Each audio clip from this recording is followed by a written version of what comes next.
Evening, peeps. Good evening, everyone. How's everyone doing? Hopefully, you guys are all doing well. Don't forget, hit that subscribe button.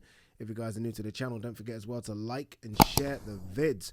All right, before we talk boxing, we have to talk about getting to 40,000 subscribers. Jeez. Look, it's all down to you guys.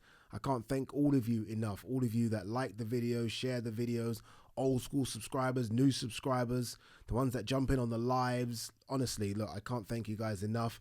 That was the target. 40,000 was the target I set a couple of weeks ago to get end of April. So to get it now before the end of Jan is crazy. So look, new targets now. The next target is 50,000 subscribers.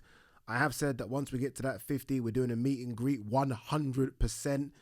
Either Box Park Shoreditch or Box Park Wembley. Both of them have actually reached out. They reached out last summer about me doing an event there. So definitely once we get to 50,000 subscribers, we'll get to one of those box parks. It will be food, it will be drink, it will be music. Hopefully I can rope in a couple of guests as well. And obviously the green chair will be there. So look, thank you guys once again for 40,000 subscribers. It's crazy. And you got to celebrate these wins.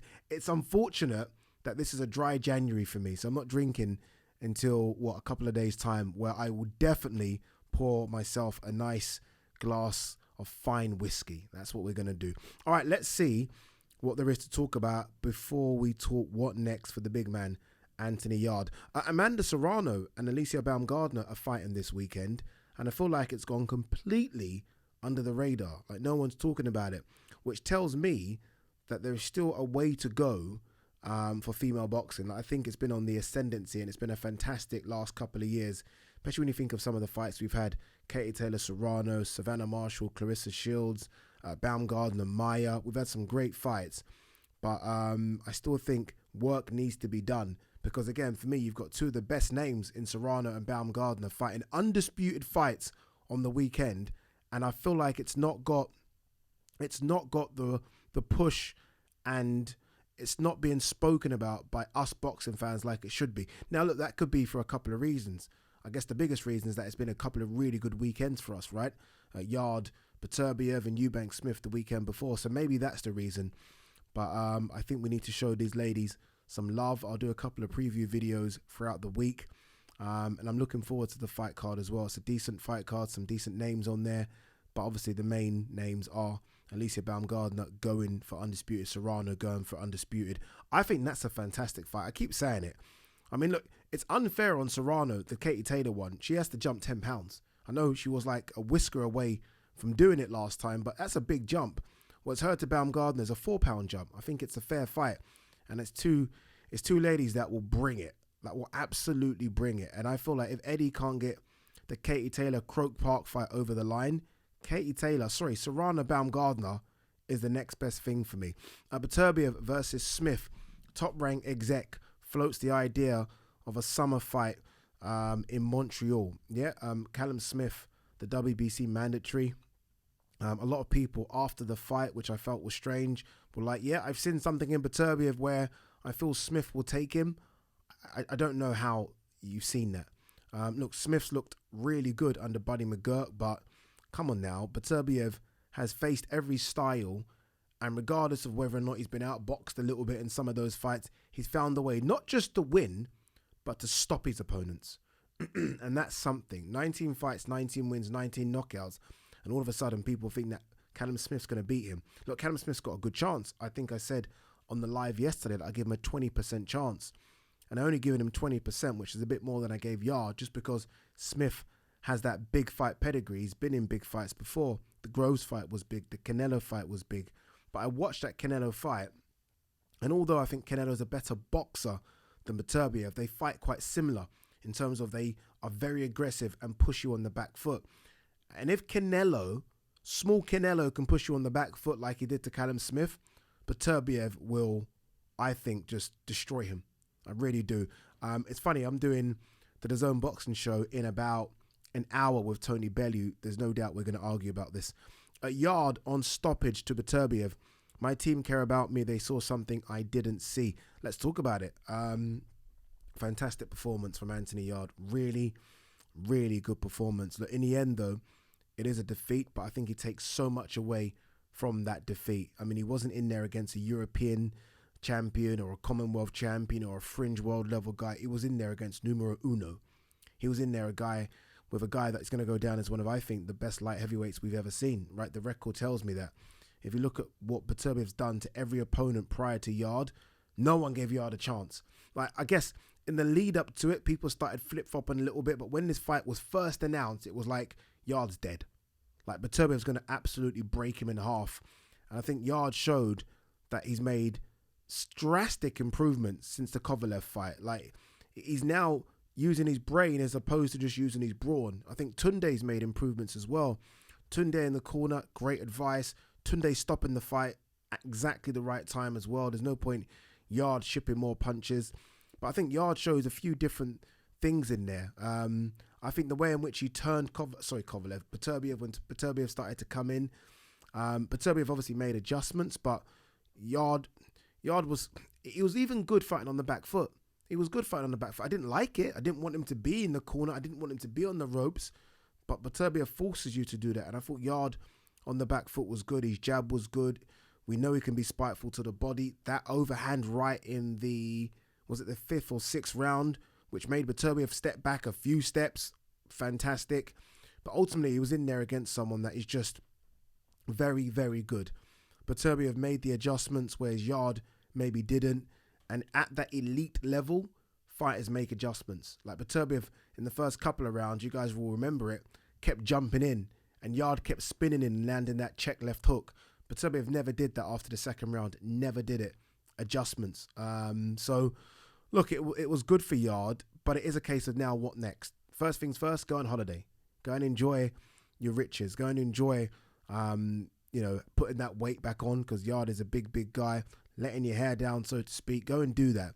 But when he comes back, it's got to be a big name fight. What I don't want them to do, I don't want Tunde and Frank to think, okay, we need, if you like, a soft touch-up before we go back in there with the top guys. No, you're world level. You've shown your world level. This is the difference between other world level fighters. They stay at world level. Win or lose, you don't just drop down to C and D.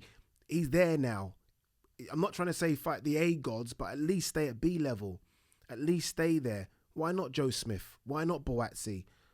Those names, like, hopefully he doesn't drop down. I don't want him to. Let Bivol and Turbev do their thing, but you should be waiting. He should be waiting to say, you know what? I want to stay in there, and if I beat a Joe Smith, if I beat a Boatsi, I'm right back in there. I want another crack. That's what he should be doing. There are small things to work on. His cardio concerned me a little bit. He looked tired after round 3, but that's because he's been forced to work. But Turbev's making him work for every second of every minute. Literally, Turbev's on the front foot. I do feel like Yarde found his second win very, very quickly, but there might be a bit of a concern about the cardio. But when you're carrying that much muscle, it's difficult. The lactic acid will always build up. And that's just him. He doesn't hit the weights like people think. It's not like he's fucking Mr. Olympia. That's just his physique. But that physique, I mean, boy, the oxygen levels will run short very, very quickly. So, yeah, look, I think there needs to be a cardio thing looked at. I think James Cook needs to be mentioned. I think he's almost been sort of the silent guy that's been added to the team. And well done to Tunde, by the way, to add him to the team. James Cook was added to the team after they lost to Lyndon Arthur. And I think it takes a lot for someone like a Tunde to say, you know what, maybe we do need a bit more assistance. Maybe we do need a second voice in the team. So I think it was really good to get James Cook. And I don't know what James Cook does on a day-to-day basis, but I think just having that experience around you, I think can only be a good thing. But look, if I had my pick of the fights that Yarde should have, I wouldn't mind seeing Dan Aziz. I wouldn't mind seeing Joe Smith. And I wouldn't mind seeing Joshua Boatsi. Those would be my 3. I think Dan Aziz deserves a chance. He really does. And I remember he's told me about some sparring stories with Anthony Yarde, so he's ready to go. Boatsi was there. That's the one that everyone has been waiting for and wants. And Joe Smith hasn't fought since losing to Turbev. And look, he had a shootout with Turbev and lost the shootout. He wants to get back in there. Why not get back in there? And there's another name that's out there as well who hasn't fought since losing to Turbev. And I just looked on his Instagram, and he's now been calling out fighters. That's Marcus Brown. So there are a number of names in there. His stock would have rose in America as well, Anthony Yarde. Errol Spencer's tweeting about him, saying he's my guy. That's why I backed him. So people know him in the States. Stay in around the big names. Don't drop, please. Don't drop to C and D level. You're better than that. You're 100% better than that. But yeah, congratulations to the whole team. Yarde did look really, really good in there. And it's just, and he said this, didn't he? He said, why is it that when I challenge for a world title, I have to fight these Russians that have veins on their muscles or something along those lines? And he's right. I mean, you look at what he's had to deal with. I mean, Kovalev in Russia, then Turbev. I mean, when you think of sort of some of the British world champions, and this isn't digging at anyone, I'm not going to mention any names, but they've had soft touches to get to a world title. Yarde has had to go through Kovalev and Turbev. Frightening. It goes to show the strength and depth of the light heavyweight division. There are no easy touches to get a world title, and there hasn't been for like 20 years. It's tough, and Yarde's going to find it tough, I think, to win a world title, but it doesn't mean he shouldn't stay in and around that. All right, let's have a quick look at what else they've got. De La Hoya, 100% certain on delivering Davis Garcia. We wait and see. 100% sounds good, right? I mean, that's not 90, not 99, 100. So there's a lot going on behind the scenes, and hopefully we get some good news with that one in the next couple of weeks or so. Bob Arum on Edgar Berlanga. He was determined to proceed at a pace we don't think he's ready for. Yeah, I think there was a problem because he won, was it the first 16 fights all in the first round or something stupid like that? Maybe there was this jump of like, no, we're ready. When you're clearly not ready, because the first time he stepped up, he went the distance and looked and struggled. And remember, he got put down.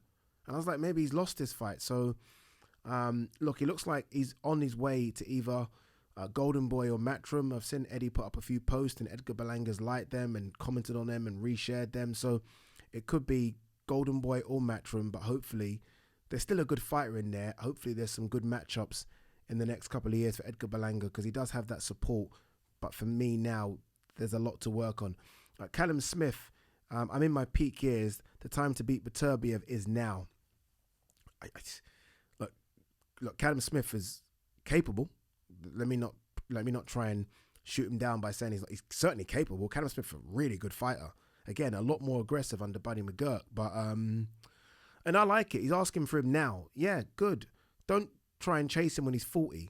But Turbev, for me, he's only got 3 or 4 fights left. And if Callum Smith is going to fight him now. What I don't want is Callum Smith to fight him when he's 40, because I'm not going to give you credit for that win. Take him on now. You beat him. I'll give you all the plaudits. Callum Smith looks like he's going to fight in Liverpool March 11th. So it'll be interesting to see if it's now because of Turbev winning a bit of a gimme, because Callum Smith's up next. I wonder if they'll risk Callum Smith in against sort of a top 10, top 15 guy now. Doubt it. Anything else before we wrap up? I did see, and you guys probably all saw it as well, the pictures of Terence Crawford with Bernard Hopkins and Oscar De La Hoya. Looks like that's pretty much done. Looks like Crawford is going to join a Golden Boy. I guess the plan for them would maybe be Alexis Rocha and then Virgil Ortiz. And what we should hope for as well is obviously there's this relationship now with Golden Boy and PBC, hence why we're seeing the Ryan Garcia Javante. You hope with them bridging that gap, they can also bridge the gap and make Crawford Spence. And maybe Oscar's the one who can do that. Maybe. It almost looked like it was Terence trying to do that deal by himself. And maybe, look, Terence is capable, but maybe it does require someone a bit more experienced in getting these big fights over the line. And Oscar's put on some really, really big fights when you think of the Canelo fights. So, yeah, maybe it requires Oscar and Bernard Hopkins to kind of intervene on his behalf and help get that one over the line. Anything else? What's this? Anthony Joshua wants to fight Fury or Wilder or both in 2023. I think, in fact, I know that I'll be speaking to AJ. I think next Friday is the date. So look, we'll ask him these questions. Obviously, look, it's not been announced. Nothing's been announced. Jermaine Franklin hasn't been announced. Derek James hasn't been announced. So hopefully we get some sort of announcement. I'm guessing it's going to happen this weekend. I'm guessing AJ is going to link up with Eddie Hearn. They're going to talk, and maybe there's some sort of press conference been announced, and then everything's going to come out. But hopefully, once I sit down with the big man, we get a few more answers. All right, guys, girls, I've got to go because I have the zone in about 40 minutes and I've got to get ready. Peace and love.